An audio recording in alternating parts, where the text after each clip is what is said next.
Hi, ഇന്ന് നമുക്ക് Maruti Suzuki Eeco വണ്ടിയുടെ ഒരു ഫ്യൂവൽ പമ്പ് സർവീസിംഗ് ആണ്.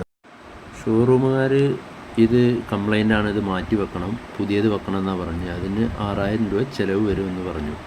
അപ്പോൾ ഞാൻ ഇങ്ങോട്ട് കൊണ്ടുവരൂ, ഞാൻ നോക്കി നോക്കട്ടെ. നമ്മുടെ ചാനൽ ആദ്യമായി കാണുന്നവർ സബ്സ്ക്രൈബ് ചെയ്ത് ലൈക്ക് അടിച്ച് ഷെയർ ചെയ്യണേ. നിങ്ങൾക്ക് ആർക്കെങ്കിലും ഇതുപോലുള്ള വണ്ടികളുടെ ഫ്യൂവൽ പമ്പ് കംപ്ലൈൻ്റ് ഉണ്ടെങ്കിൽ എന്നെ കോൺടാക്റ്റ് ചെയ്താൽ ഞാൻ പരമാവധി സർവീസ് ചെയ്ത് തരുന്നതാണ്. അറിയാവുന്നവർക്ക് സർവീസ് ചെയ്യാൻ ഈ വീഡിയോയിൽ കാണുന്ന പോലെ നിങ്ങൾ ഊരി സർവീസ് ചെയ്യുക. ഇതുപോലെ ഊരിയെടുത്ത് ഫസ്റ്റ് മോട്ടറിൽ സപ്ലൈ കൊടുത്ത് നോക്കി. അപ്പോൾ മോട്ടർ വർക്ക് ചെയ്യുന്നുണ്ട്. പിന്നെ അതിലോട്ട് വരുന്ന 2 കേബിളുണ്ട്, അത് ചെക്ക് ചെയ്ത് നോക്കിയപ്പോൾ വയറിന് കംപ്ലൈൻ്റ് ഒന്നും കാണിക്കുന്നില്ല. പക്ഷേ അതിലോട്ടുള്ള 2 കണക്ടറുണ്ട്, അത് ലേശം പ്രോബ്ലമായിട്ട് കണ്ടു.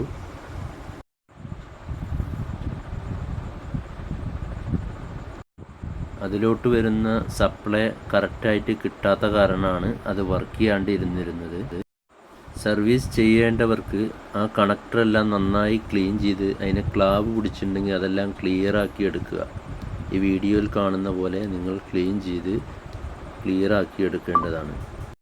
ആ പിന്നിൻ്റെ ഫ്രണ്ട് വശത്ത് ഒരു ലോക്കുണ്ട്, അത് സൂചി പിൻ വെച്ച് കുത്തി ഓപ്പൺ ചെയ്ത് എടുക്കേണ്ടതാണ്.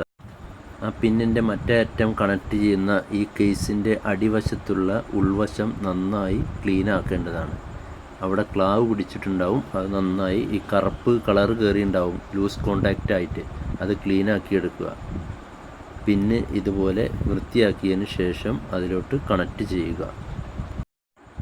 എന്നിട്ട് അതിൻ്റെ ഫിൽറ്ററിൽ കച്ചറയുണ്ടെങ്കിൽ അത് നന്നായി പെട്രോൾ ഒഴിച്ച് ക്ലീൻ ചെയ്ത് എടുക്കേണ്ടതാണ്. ഇനി നമുക്ക് ഫിറ്റ് ചെയ്ത് നോക്കാം. ഈ വീഡിയോയിൽ കാണുന്ന പോലെ നിങ്ങൾ ഫിറ്റ് ചെയ്യുക. ഓരോ പാർട്സുകളും കറക്റ്റായി ഫിറ്റാക്കേണ്ടതാണ്. ആ പൈപ്പ് ഫിറ്റ് ചെയ്യുമ്പോൾ കറക്റ്റായി നല്ല ടൈറ്റ് ചെയ്ത് കൊടുക്കണം. പെട്രോള് എയർ പിടിച്ചാൽ കറക്റ്റായി പുറത്തോട്ട് തള്ളില്ല.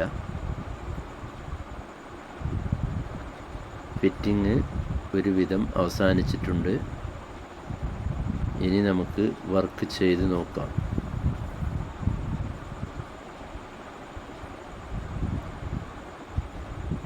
ഇപ്പോൾ എല്ലാം ക്ലിയർ ആയിട്ടുണ്ട്. ഇനി നമുക്ക് പെട്രോള് സപ്ലൈ കൊടുത്താൽ പുറത്തോട്ട് വരുന്നുണ്ടോ എന്ന് നോക്കി നോക്കാം. എല്ലാം ക്ലിയർ ആയിട്ടുണ്ട്, നിങ്ങൾ നോക്കിക്കോളൂ. അപ്പോൾ ഓക്കെ.